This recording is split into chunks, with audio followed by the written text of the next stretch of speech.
I didn't storm out in some Hollywood fashion. No desk slamming, no dramatic speech in the conference room, no email to all staff calling out the CEO. I simply walked away from a burning building I'd been holding together with duct tape and prayers for 20 years. Quiet, deliberate, and with the kind of clarity that only comes when you stop pretending the game is fair. My name is Oliver Martinez. I'm 48 years old, and this is how a $26,000 difference taught me the most expensive lesson of my career. It started on a Tuesday morning in late October when Sophia Bennett, our operations director, sent out a calendar invite titled Investing in Our People. I'd been through enough corporate restructures to know that meetings about investing usually meant someone was about to get screwed. But after 20 years at Mid-Atlantic Financial Solutions, I figured I'd earned enough goodwill to weather whatever storm was coming. Let me paint you a picture of my life at that point. I'd been married to Amelia for 22 years, and we had it pretty good, all things considered. She taught third grade at the local elementary school, one of those teachers who actually gave a damn about the kids and spent her own money on classroom supplies. The pay wasn't much, but she got summers off and health benefits that helped supplement what I brought home. Our daughter Mia was a junior at Penn State studying mechanical engineering like her old man always hoped one of the kids would do. Smart as a whip, that girl, but Penn State wasn't cheap. Even with her partial scholarship, we were looking at about $25,000 a year in tuition, room, and board. Our son Ryan had just turned 18 and was in his senior year of high school, already talking about following his sister to college. The guidance counselor kept pushing schools that cost even more than Penn State. Between the mortgage on our 4-bedroom house in the suburbs, Mia's current tuition, Ryan's college fund that never seemed to grow fast enough, car payments, and all the regular stuff that comes with middle-class family life, we had about $8,000 in monthly obligations that didn't include groceries, gas, or the occasional dinner out. I made decent money. $85,000 base salary wasn't bad for our area, but it wasn't throw money around money either. Here's what I did at Mid-Atlantic for those 20 years. I kept the lights on. We handled payment processing for about 200 smaller banks and credit unions across the Northeast. When someone in Boston sent money to their kid at college in Philadelphia, it went through our systems. When a small-town bank in Vermont needed to process their daily settlements with the Federal Reserve, we made that happen. When everything worked, nobody thought about us. When something broke at 2 a.m. on a Sunday, my phone rang because I was the guy who knew where all the bodies were buried in our aging infrastructure. I'd started there fresh out of a 2-year technical program at the community college, eager and broke with a wife and a baby daughter at home. Back then, the company was called Atlantic Regional Processing, and we ran transactions on mainframes that actually required punch cards for some operations. I worked my way up from help desk to network operations to my current role as senior infrastructure manager, surviving 3 corporate acquisitions, 2 major system overhauls, and more budget cuts than I cared to count. The thing about infrastructure work is that it's invisible when it's done right. Nobody sends congratulatory emails when the payment systems process 2 million transactions without a hiccup. But when something goes wrong, when some API starts returning garbage data or a database cluster decides to have a nervous breakdown during peak business hours, suddenly everyone remembers your name. I wasn't the only one on the team, obviously. Isabella Garcia and Hunter Wilson were solid engineers who handled most of the day-to-day monitoring and maintenance. Isabella had been there about 8 years and really knew her stuff, especially when it came to database tuning and performance optimization. Hunter was our network guy, could trace a routing problem through 3 different carriers and 2 submarine cables if he had to. Both of them were reliable, competent people who I'd trust with my own systems.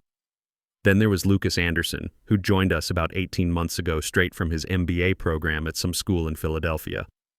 Lucas was 32, sharp as a tack when it came to PowerPoint presentations, and had never seen a business buzzword he didn't love.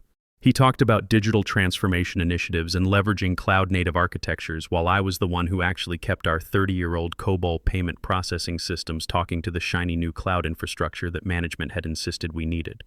Don't get me wrong, Lucas wasn't stupid. He understood technology well enough, and he could explain complex concepts to executives in ways that didn't make their eyes glaze over. The problem was that he'd never been woken up at 3 a.m. because a payment processor in Chicago had decided to change their SSL certificate without telling anyone, causing $2 million in transactions to back up in our retry queues. Lucas looked the part of a modern IT professional, Crisp, button-down shirts, always turned his camera on during video calls, volunteered for every project that involved presenting to senior leadership. He showed up to our weekly team meetings with color-coded slide decks that outlined strategic initiatives and improvement roadmaps, while I was usually dialing in from home after being up until dawn fixing whatever had caught fire over the weekend. The dynamics were pretty clear to anyone paying attention. Lucas handled the daylight world of meetings and planning sessions and stakeholder updates. I handled the shadow world of emergency fixes and system recovery and making sure nothing actually broke while he was planning how to improve it. So when Sophia called that all-hands meeting about retention bonuses, I wasn't expecting miracles. The company had been making noise about competitive compensation and retaining key talent for months, which usually translated to pizza parties and motivational posters. But this time felt different. Maybe it was the way she scheduled it for a Tuesday afternoon instead of the usual Friday before vacation timing they used for bad news. Maybe it was the fact that she'd actually put some thought into the meeting title instead of calling it Team Update or some other corporate nonsense. The call was exactly what I expected. Sophia opened with the usual corporate speak about market pressures, talent wars, and how challenging it had become to keep good people in a competitive landscape. She threw around phrases like strategic retention initiatives and investment in our human capital while I sat in my home office, camera off, wondering how much of the company's budget had been spent on the consulting firm that probably wrote her script. But then she shifted gears, and for a minute, I actually started paying attention. She talked about how the company had identified key contributors across critical functions, people whose expertise and institutional knowledge formed the backbone of their operational excellence. She used words like meaningful financial recognition and competitive retention packages. For the first time in years, it sounded like someone in management might have actually noticed that keeping experienced people happy required more than casual Friday and better coffee in the break room. Individual offers will be discussed privately to respect confidentiality, she said toward the end, which immediately set off my bullshit detector. That's corporate code for we don't want you comparing notes until it's too late to coordinate your response. But I was curious enough to see what they had in mind. The pattern started immediately. Lucas got his call first, naturally. About an hour after the meeting ended, he posted in our team's Slack channel. Just got off the phone with leadership, really feeling valued right now. They stepped up in a big way. Then, because Lucas had never met a success he didn't want to share, came the private message with a screenshot of his offer letter. I stared at that image until my coffee went cold. $38,000 retention bonus, paid in 2 installments over 12 months, contingent on signing a 24-month commitment agreement. For the guy who'd been there 18 months while I'd been holding this place together since before he graduated high school. Let me tell you what $38,000 meant in my world. That was more than half of Mia's annual college costs. That was Ryan's entire first year at a state school, with money left over for books and living expenses. That was the kind of money that would let Amelia and me sleep a little easier at night, knowing we had some cushion for the unexpected expenses that always seem to come up when you're raising a family. More than that, it was validation. Recognition that someone understood the value of experience, of institutional knowledge, of being the person who could fix problems that nobody else even knew existed. For about 15 minutes after seeing Lucas's bonus, I felt something I hadn't felt in years. Hope that maybe this company actually got it. When Sophia called me the next morning, I should have known better. She had that carefully practiced smile that consultants teach in management workshops, the one that's supposed to convey warmth and sincerity while delivering news that's anything but. She started with the same gratitude speech about my contributions and value to the organization, hitting all the expected points about dedication and reliability and being a key member of the team. "We're really excited to offer you a retention bonus as part of this program," she said, and I could hear the slight change in her tone, the way someone sounds when they're about to deliver news they know won't be well received. "It reflects how much we value your contributions and how important you are to our ongoing success." Then came the number, $12,000. Also paid over 12 months, also contingent on signing a 24-month lock-in agreement. For a few seconds, my brain refused to process it. Not because the math was complicated, but because the implied message was so insulting it took time to fully understand what I was hearing. $12,000. For 20 years of experience, for being the person they called when everything was falling apart, for being the institutional memory that kept this place running when newer employees were still learning which systems were critical and which ones could wait until Monday. "I know you might have questions about the structure," Sophia said, and I could see her trying to read my expression through the video call. "These decisions involve multiple factors: market data, role classifications, strategic visibility metrics. But I want you to know this absolutely reflects how much we value what you do." "Lucas got $38,000, I said. My voice sounded flat, even to me, like I was reading numbers from a spreadsheet. Her smile flickered for just a moment, long enough for me to see the gears turning behind her eyes. "Deny it, deflect, double down on the corporate talking points? I can't discuss other team members' compensation," she said carefully, falling back on the HR shield that protected companies from having to explain their decisions. "But I can tell you that different roles have different market benchmarks and visibility profiles." There it was, visibility profiles. The phrase that laid bare everything wrong with how this company operated. Lucas was visible during business hours when executives were around to see him give presentations and talk about strategic initiatives. I was invisible at 2 a.m. when the payment processors crashed and needed someone to rebuild the connection pools before the Asian markets opened.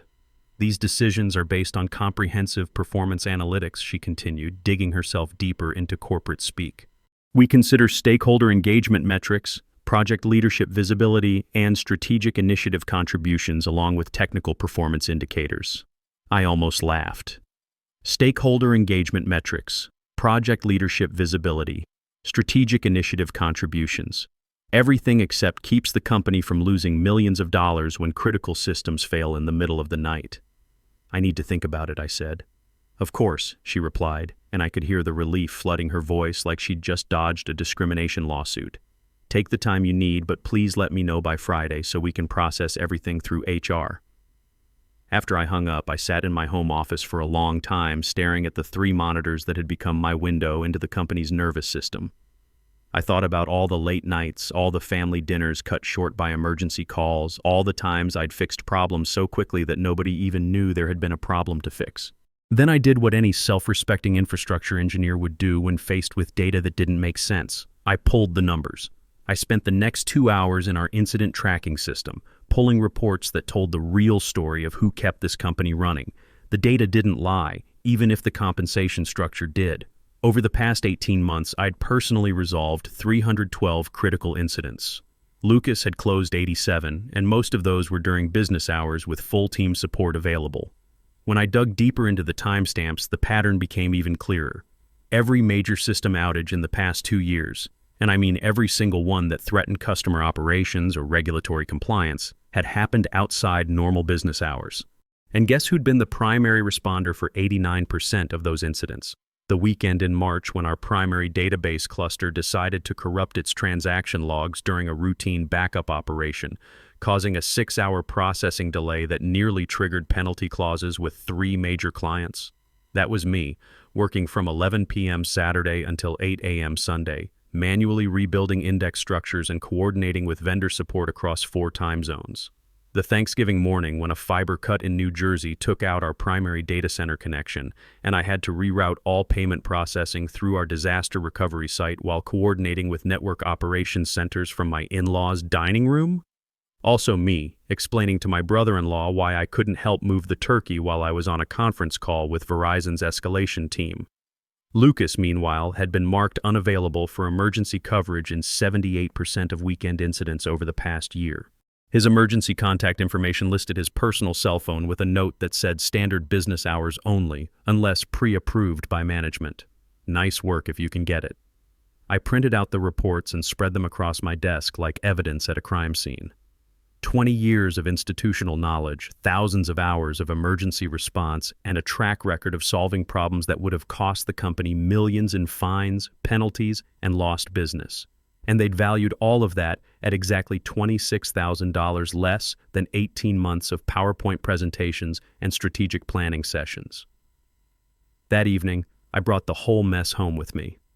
Amelia was in the kitchen making dinner when I walked in, and she could tell something was bothering me just by looking at my face. After 22 years of marriage, she'd gotten pretty good at reading my moods. Rough day? She asked, not looking up from the stir-fry she was making. They offered retention bonuses today, I said, sitting down at the kitchen table where Ryan was doing calculus homework. That's good news, right? She said.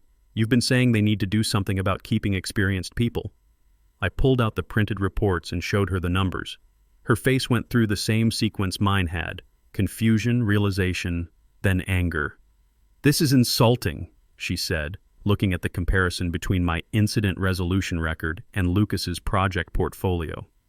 How is this even legal? It's legal because they're not discriminating based on protected class status, I said. They're discriminating based on visibility profiles and stakeholder engagement metrics. I used Sophia's exact words, and they tasted bitter in my mouth. Ryan looked up from his homework. Dad, what's a retention bonus? It's money companies pay to keep people from quitting, I told him. And they're paying you less than the new guy? A lot less. Ryan was quiet for a minute, then said, That's pretty messed up. At 18, he had a clearer sense of fairness than a company that had been in business for 30 years. We talked about it through dinner, weighing the pros and cons like we did with every major family decision. The money, even $12,000, would help with college expenses. The 2-year commitment would provide stability during a time when the tech industry was going through layoffs. But the message it sent about how the company valued experience versus appearance was hard to ignore. What does your gut tell you? Amelia asked as we were cleaning up. My gut tells me I should have seen this coming years ago, I said. That night, I couldn't sleep. I lay in bed running through scenarios in my head. Take the money and swallow the insult? Look for another job at 48 with a family depending on my income? Try to negotiate for better terms, knowing that Sophia had already made it clear the decision was final. Around 3 p.m., I gave up on sleep and went to my home office to check the overnight monitoring dashboard. Everything looked normal. Transaction volumes within expected ranges, all critical systems showing green status, queue depths well within operational limits. It was the kind of quiet night that let me catch up on documentation and system maintenance tasks that never seemed to get prioritized during business hours. At 11:47 p.m., I got a Slack message from Lucas. Hey Oliver, heads up that we've got that big client demo tomorrow morning at 9 a.m. Really need tonight to be smooth, so keep an extra eye on things, okay? I stared at that message for a long time. Keep an extra eye on things. As if I ever did anything else. As if I hadn't been keeping an eye on things every night for 20 years while he slept comfortably in his apartment, secure in the knowledge that someone else would handle whatever broke in the darkness. At 12:30 a.m., I was updating documentation for our payment processing workflows when the first alert fired. Transaction reconciliation lag was climbing slowly but steadily, not catastrophic yet, but trending in the wrong direction. I pulled up the real-time monitoring dashboard and started tracing the issue. One of our primary payment processors had pushed a software update during their maintenance window, and their new API version was sending timestamp formats that didn't match their published documentation. Our parsing routines were choking on the malformed data, causing retries that created back pressure across the entire ingestion pipeline. Left unchecked, it would cascade into a complete processing failure by morning. I had 3 options, and I'd been down this road enough times to know the trade-offs for each one. Option 1. Implement a quick workaround that would handle the immediate problem, but leave us vulnerable if they changed formats again. Option 2. Temporarily disable the new API version and fall back to their legacy interface, which would stabilize things but might cause data gaps in our reporting. Option 3. Fix the parsing logic properly to handle the new format, which would take about an hour but actually solve the underlying problem. For 20 years, I'd always chosen option 3. Fix it right, document it properly, make sure the next person who encountered this problem would have the tools they needed to handle it. That's what separated experienced engineers from people who just knew how to restart services and hope for the best. But this time, sitting in my home office at 1:15 a.m., thinking about Lucas's $38,000 bonus and his reminder to keep an extra eye on things, I found myself questioning that approach for the first time in my career. I chose option 3, like I always did. Spent the next hour and 20 minutes building a proper solution that would handle not just this timestamp format, but any reasonable variation they might throw at us in the future. I tested it thoroughly in our staging environment, documented the fix, updated our error handling procedures, and deployed it to production at 2:41 a.m. By 3 a.m., The alert had cleared and transaction processing was back to normal. I updated the incident ticket with a detailed root cause analysis and sent a brief summary to the overnight operations team so they'd know what had happened. Standard procedure for someone who'd been doing this for 20 years. At 3:15 a.m., while I was finishing up the documentation, Lucas sent me another Slack message. Heard there was some excitement with the payment processors tonight. You got it handled smoothly. Great work on keeping that client demo safe. This is exactly why we make such a good team. I read that message 3 times. We make such a good team. The royal we that took credit for work done in darkness by someone paid $26,000 less for the privilege. Something inside me shifted. Not violently, but with the quiet finality of a circuit breaker opening under load. A protection mechanism that had been building toward this moment for months, maybe years. I thought about Amelia upstairs, sleeping peacefully because she knew I'd handle whatever needed handling. I thought about Mia at Penn State, trusting that her college would be paid for because Dad was reliable and steady and always found a way. I thought about Ryan, who'd looked at the bonus comparison with an 18-year-old sense of fairness and called it pretty messed up. Most of all, I thought about 20 years of fixing problems that never got noticed, mentoring colleagues who got promoted over me, and watching people like Lucas get rewarded for having the right kind of visibility while I kept the lights on from the shadows.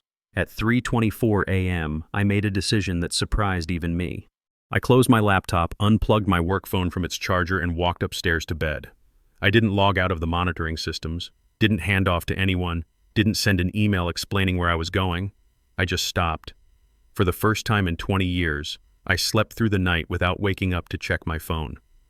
The next morning started with 27 missed calls.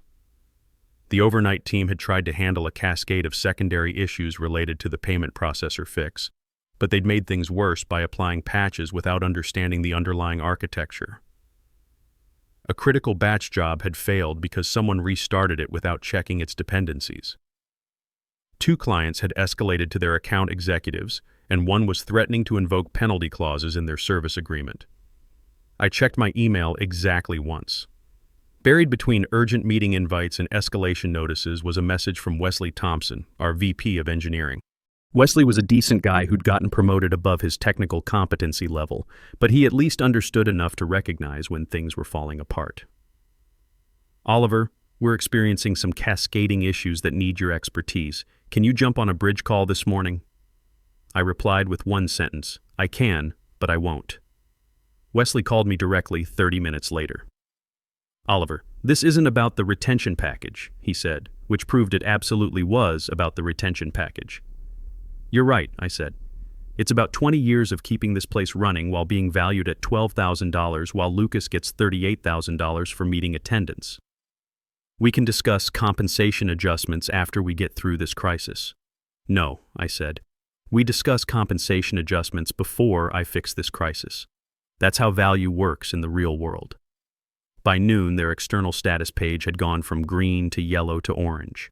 By 2 p.m., it was red, which meant customers were calling and executives were asking questions nobody could answer. Red meant the thing I'd prevented dozens of times was happening in broad daylight where everyone could see it. Lucas called me at 3:15 p.m. His voice was tight with a kind of stress I'd never heard from him before. Oliver, I know things are complicated right now, but we really need you. I don't understand the system architecture like you do. You got $38,000, I said quietly. That's what they paid you to understand the system architecture. That's not fair. No, I agreed. It's not. By Thursday, they'd managed to stabilize things by bringing in contractors at emergency rates and implementing the kind of quick fixes I'd been preventing for years. But the damage was done. Clients had lost confidence. Regulators had started asking questions. And word was out in the industry that Mid-Atlantic's retention strategy had somehow missed their most critical infrastructure engineer. 3 weeks later, I was sitting in the offices of Atlantic Community Bank, talking with their CTO about a position as Senior Infrastructure Director. Same type of work, but with a 30% salary increase, actual work-life balance, and a management team that understood the difference between visibility and value. More importantly, they were happy to pay market rate for 20 years of experience instead of treating it like a liability. The offer letter arrived the next morning. I accepted without negotiation. Not because I couldn't have gotten more, but because I was done playing games where experience was undervalued and buzzwords were rewarded. Lucas served out his full 24-month commitment at Mid-Atlantic. He had no choice. That $38,000 came with ironclad repayment terms if he left early. Last I heard, he was doing fine, but had developed a much deeper appreciation for the complexity of legacy systems and the people who understand them. Sometimes the best education comes from being thrown into the deep end and realizing you can't swim as well as you thought. As for Mid-Atlantic, they eventually reformed their retention program after an internal audit revealed some uncomfortable patterns in how they allocated compensation. Too little, too late for me, but maybe the next experienced engineer won't have to choose between self-respect and steady pay. 6 months later, I was having dinner with Amelia when my phone buzzed with a LinkedIn message. A former colleague at Mid-Atlantic was asking if I knew anyone who might be interested in a senior infrastructure role. Apparently, they were having trouble finding someone with the right combination of technical depth and institutional knowledge. I smiled and deleted the message. Some bridges aren't worth rebuilding, and some lessons are worth exactly what you pay for them. The most expensive lesson of my career wasn't about money. It was about understanding my own worth and refusing to accept anything less than what I knew I deserved. That clarity, it turned out, was worth a lot more than $26,000. Sometimes the people who keep the lights on are invisible until they stop showing up, and sometimes the only way to be seen is to be willing to walk away.